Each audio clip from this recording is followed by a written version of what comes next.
Assalamualaikum warahmatullahi wabarakatuh. Perkenalkan, nama saya Selvi Indah Listiani dari jurusan Komputerisasi Akuntansi Universitas Tekom Cabang Weleri. Di sini saya ingin mempresentasikan ataupun sharing tentang materi akuntansi, lebih tepatnya di hutang jangka panjang obligasi. Pengertian obligasi yaitu suatu surat pengakuan atau suatu pernyataan hutang dikeluarkan oleh suatu pemerintah negara atau perusahaan sebagai pihak yang memiliki hutang untuk selanjutnya diserahkan kepada pemegang obligasi yang dilengkapi dengan janji untuk membayar hutang dan bunganya sesuai dengan tanggal jatuh tempo pembayaran. Selanjutnya, kelebihan penerbitan obligasi atau WESO dibandingkan saham. Pemilik lama tetap memegang kendali bunga dapat dibebankan sebagai pengurang laba kena pajak.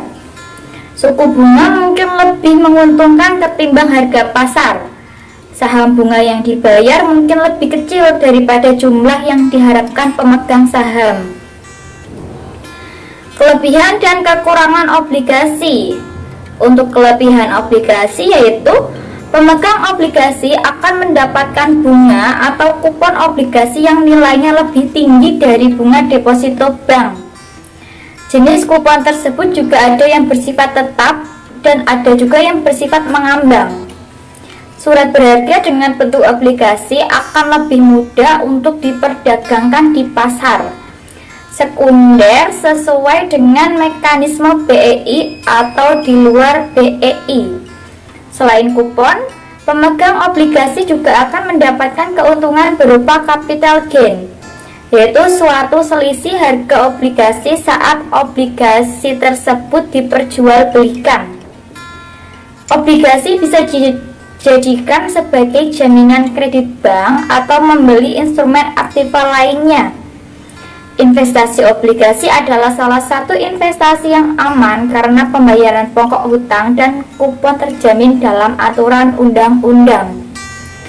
Kekurangan obligasi yaitu tidak selamanya obligasi bersifat aman, karena ada beberapa jenis obligasi yang memiliki resiko gagal bayar dari penerbit obligasi, sehingga pihak investor tidak bisa mendapatkan keuntungan atau kehilangan nilai investasinya. Namun, risiko tersebut hanya ada pada jenis obligasi yang tidak dilindungi oleh undang-undang. Obligasi juga akan lebih mudah terpengaruh pada perubahan ekonomi, kondisi politik, atau suku bunga. Selain itu, pihak investor juga lebih rentan mengalami kerugian jika menjual obligasi pada pasar sekunder sebelum jatuh tempo karena harga jualnya akan lebih rendah daripada harga belinya. Selanjutnya, jenis-jenis obligasi. Di antara lain, obligasi berjangka, ada juga obligasi berseri. Obligasi atas nama, ada juga atas unjuk ataupun berkupon. Obligasi berjamin, ada juga obligasi tanpa jaminan, obligasi tanpa bunga, dan obligasi dengan suku bunga. Selanjutnya dengan mengambang, obligasi convertible, dan obligasi sokongan komoditi, obligasi yang dapat ditarik. Jenis-jenis obligasi. Obligasi memiliki banyak sekali jenis yang dibedakan menjadi beberapa kategori, yakni berdasarkan penerbitnya, sistem pembayaran bunganya, dan berdasarkan jenis serta karakteristiknya. Selain itu, jenis obligasi juga terbagi berdasarkan tolak ukur yang dimanfaatkan. Namun, secara umum jenis-jenis obligasi yang harus Anda ketahui adalah sebagai berikut.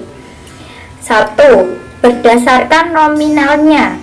Dilihat berdasarkan nominalnya, obligasi terbagi menjadi dua, yaitu obligasi konvensional adalah suatu surat hutang yang memiliki jumlah nominal yang sangat besar.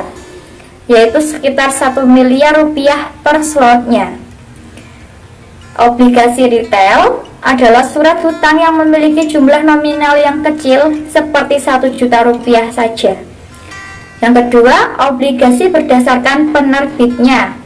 Jika dilihat berdasarkan penerbitnya, maka obligasi akan terbagi menjadi 3, yaitu corporate bonds. Corporate bonds adalah salah satu jenis obligasi yang dikeluarkan oleh perusahaan tertentu seperti pemerintah atau BUMN ataupun swasta dengan kurun waktu 1 tahun. Contohnya PT Indofood Sukses Makmur Tbk dengan kode INDF menerbitkan surat obligasi seharga 2 triliun rupiah pada tahun 2014 dengan tingkat bunga yang tetap dengan kurun waktu 5 tahun. Yang kedua, government bonds. Government bonds adalah jenis obligasi yang dikeluarkan oleh pemerintah. Jenis obligasi ini pertama kali diterbitkan di Indonesia pada bulan Agustus tahun 2006. Namun, obligasi pemerintah di Indonesia pun terbagi lagi menjadi 4 bagian, yaitu obligasi negara retail Indonesia atau ORI, sukuk retail, saving bond retail atau SBR, dan sukuk tabungan atau ST. Yang ketiga, municipal bonds. Municipal bonds adalah jenis obligasi yang dikeluarkan oleh pemerintah daerah untuk menandai proyek pembangunan yang berhubungan dengan kepentingan publik. Selanjutnya, berdasarkan pembayaran bunga. Berdasarkan pembayaran bunga, obligasi terbagi menjadi 4 jenis, yaitu zero coupon bonds. Zero coupon bonds adalah jenis surat hutang tanpa bunga dan tidak akan memberikan kupon secara berkala. Pada umumnya, para investor akan mendapatkan nilai keuntungan dari selisih harga jual diskonto dan harga awal surat hutang tersebut diperjualbelikan. Jenis obligasi ini juga memiliki tenor yang berbeda-beda, dari mulai 1 tahun hingga 10 tahun. Selanjutnya dengan obligasi kupon. Obligasi kupon adalah surat hutang yang mampu memberikan bunga ataupun kupon secara berkala kepada para investornya. Kupon tersebut akan mewakili suatu nominal tertentu sesuai kesepakatan yang terjalin antara pihak penerbit obligasi dan pihak investor. Obligasi fixed kupon atau kupon tetap. Obligasi kupon tetap adalah jenis obligasi yang menawarkan tingkat suku bunga dengan nilai yang tetap hingga jatuh tempo pada hutang tersebut sudah tiba. Selanjutnya, obligasi floating kupon atau kupon mengambang. Jenis obligasi ini akan menawarkan kupon yang mampu berubah nilainya berdasarkan indeks pasar uang yang sedang berlaku. Di dalamnya terdapat kupon batas minimal yang berarti kupon pertama yang pertama kali ditetapkan yang akan menjadi nilai besaran kupon. Kupon minimal yang berlaku hingga jatuh tempo. Yang keempat, obligasi berdasarkan imbal hasil.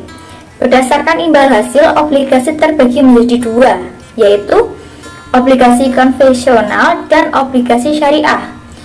Obligasi konvensional adalah surat hutang yang dikeluarkan oleh pihak tertentu guna mendapatkan suatu pinjaman sebagai tambahan modal dengan disertai bunga atau imbal hasil kepada pihak investor dalam jangka waktu tertentu. Obligasi syariah adalah surat hutang yang memberikan suatu imbal hasil berbentuk uang sewa yang nilai perhitungannya diukur dengan berdasarkan prinsip syariah Islam dan tidak memiliki kandungan unsur riba. Imbal hasil ini akan dibayarkan secara berkala dalam periode waktu tertentu. Istilah yang berhubungan dengan obligasi yaitu nominal obligasi sama dengan nilai jatuh tempo. Bunga obligasi biasanya kita sering menyingkatnya dengan BO sama dengan 10% dikalikan dengan N. Bunga efektif biasanya kita singkat dengan BE. Terus untuk nilai jatuh tempo, periode pembayaran, bunga jangka waktu obligasi. Selanjutnya masalah akuntansi untuk obligasi, yaitu pertama pencatatan penerbitan obligasi, yang kedua pengakuan atas bunga obligasi dan amortisasi premi ataupun diskonto, dan yang terakhir akuntansi untuk penghentian peredaran obligasi. Penebusan obligasi diantara lain, yaitu pertama pada saat jatuh tempo, yang kedua sebelum tanggal jatuh tempo. Langkah-langkahnya sebagai berikut: lakukan pembayaran bunga terakhir, terus update nilai buku obligasi atau lakukan amortisasi premi ataupun diskonto terakhir. Terus dilanjut dengan selisih lebih or kurang harga penarikan dengan nilai buku merupakan laba or rugi penarikan. Dan yang terakhir jurnal penarikan.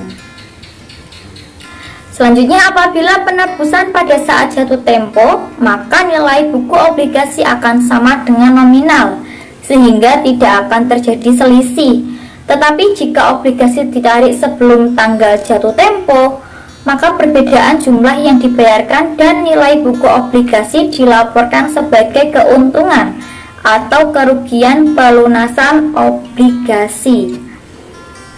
Berikutnya merupakan contoh soal dari obligasi, yaitu diketahui bahwa perusahaan Devor mengeluarkan obligasi sebesar 1000 lembar dengan jangka waktu 10 tahun dan bunga 9%, sedangkan harga obligasi tersebut adalah Rp1.000 mulai dari tanggal 1 Januari 2005.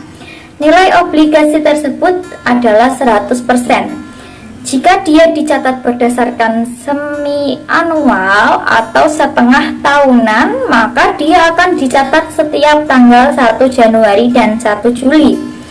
Jurnal untuk mencatat transaksi tersebut adalah dimulai dari tanggal 1 Juli, biaya bunga pada kas, yaitu pada biaya bunga itu terdapat nominal Rp40 dan kasnya pun Rp45 untuk mencatat pembayaran bunga obligasi. Perhitungannya yaitu dari beban bunga sama dengan 1 juta dikalikan 9% dikalikan 6/12, yaitu sama dengan hasilnya Rp45.000. Sekian dan terima kasih. Apabila ada yang kurang ataupun ada yang keliru dari materi yang saya sampaikan, mohon maaf sebesar-besarnya. Nun wal qalami wa ma yasturun fastabiqul khairat. Wassalamualaikum warahmatullahi wabarakatuh.